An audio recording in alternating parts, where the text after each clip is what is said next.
Hello everyone, Satorn here with another Vicky Quickie. This time, rights of women. Which law is the most beneficial? Let's get into it. Legal guardianship is the first law, and it's a plus 5% birth rate. This is really good if you have, a population which is struggling, and you can have this early on.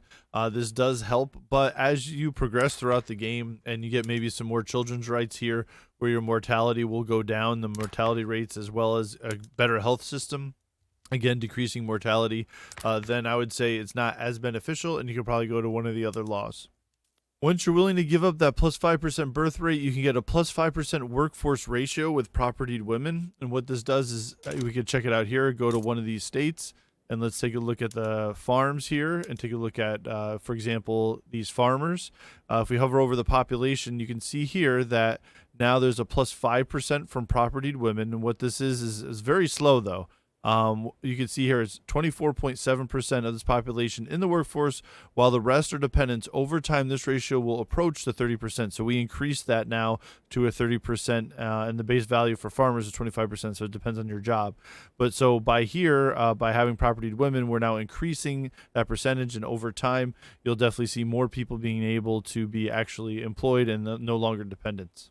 The next law, women in the workplace, gives you an even bigger workforce ratio increase, which is nice, but you do have a minus 5% birth rate. So you have to make sure that your population can withstand this. Also, there's a tech you need to get. You need to get feminism. This is an Error 3 tech to be able to do this, but this is one that I tend to potentially go towards definitely if I have a huge population. This is great because it just gets more people available to work. However, if you have a small population, I probably wouldn't be heading this direction right away.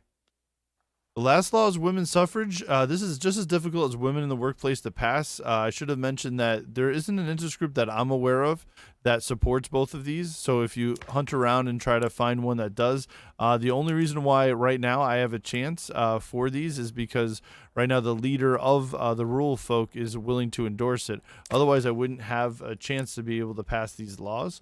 So even though these are pretty good, they may be really hard for you to pass. Women's suffrage also needs a few distribution of power laws, one of these to be activated. However, the benefits are pretty good. The workforce ratio is the highest that you have in the game, so plus 15%, the bonus here, which is really good.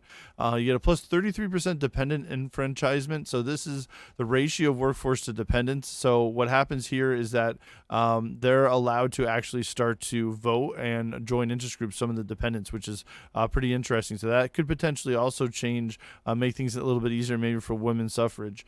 Also, you still get the minus 5% birth rate, which at this time, if you're doing it that late in the game, you probably are okay.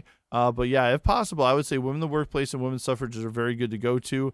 Propertied women is probably where you're going to sit at for a while. If you like this type of content, hit that like, subscribe, and notification button. They're free. And as always, for the swarm.